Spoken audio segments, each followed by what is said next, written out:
7.5 কোটি থেকে 8 কোটি মানুষকে তিনি রাস্তাঘাটে সকলকে ঐক্যবদ্ধভাবে তিনি কাজ করবে আত্মনির্ভরশীল হওয়ার জন্য অনুপ্রাণিত করেছিলেন। আজকে সেই মানুষটিকে মানুষ ভালোবেসে ফেলেছিল।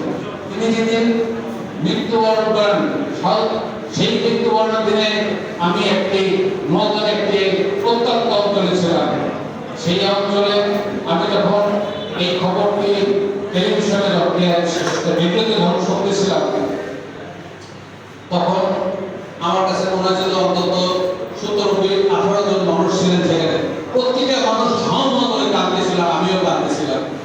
এই যে মানুষের একটা তার প্রতি ভালোবাসা, সেই ভালোবাসা আমরা দেখেছি, সেই সময় দেখেছি, আমরা দেখেছি তার জানাজায় ঢাকা শহর জানাজার শহর হয়ে গেছে। তারপরে আমাদের দেশনেত্রী বেগম খালেদা জিয়া 3 প্রধানমন্ত্রী, তিনি তার স্বামী সেই দলকে শক্ত হাতে ধরে এই দেশের মানুষকে ঐক্যবদ্ধ করেছেন, কাজ করেছিলেন। এই দেশকে ইমার্জিং টাইগার হিসেবে সারা পৃথিবীর কাছে পরিচিত করেছিলেন। তিনি এদেশের মানুষের জন্য আমৃত্যু কাজ করে গেছেন, দেশ ছেড়ে যান না। তিনি বলেছেন আমার মৃত্যু হলে এই দেশই হবে, এই জনগণের মাঝে।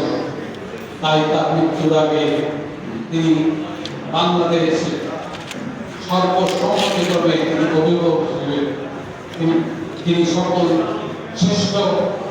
সর্বোচ্চ তার যে সম্মান, এই সম্মান রাষ্ট্রপতি দিয়েছে।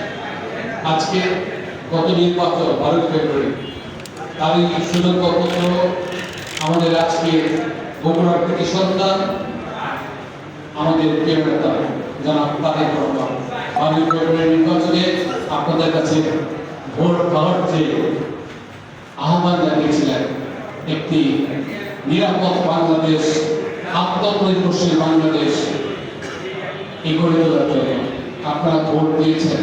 এই ভোট তিনি আজকে প্রধানমন্ত্রী হয়েছেন। আমি বিশ্বাস করি কে কি করেছে আপনারা সব জানেন।